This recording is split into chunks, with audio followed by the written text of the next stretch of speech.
Jack had always dreamed of leaving his family's farm and making something of himself. He had spent his entire life working the land, day in and day out, with nothing to show for it but calloused hands and aching muscles.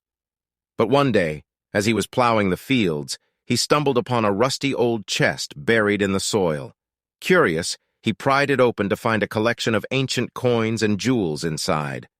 Jack couldn't believe his eyes. He had heard stories of treasure buried on his family's land, but he never thought he would be the one to find it. With the help of a local historian, Jack learned that the treasure was worth millions of dollars. He sold it all, and suddenly found himself with more money than he ever thought possible.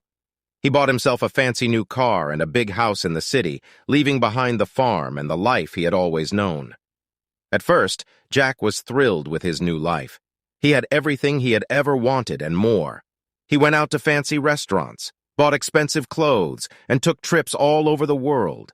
He felt like he was on top of the world. But as time went on, Jack began to realize that money couldn't buy happiness. He missed the simple life he had left behind on the farm.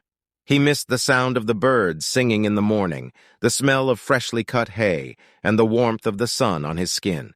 He realized that no amount of money could replace the joy he felt when he was working the land.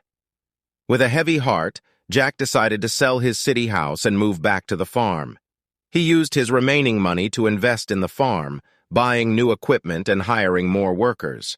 He wanted to make the farm the best it could be, not just for himself, but for his family and the community. Years went by, and Jack found that he was happier than he had ever been. He had all the money he needed to live comfortably, but more importantly, he had a sense of purpose and a connection to the land that he had never felt before. He realized that his true fortune had been right in front of him all along.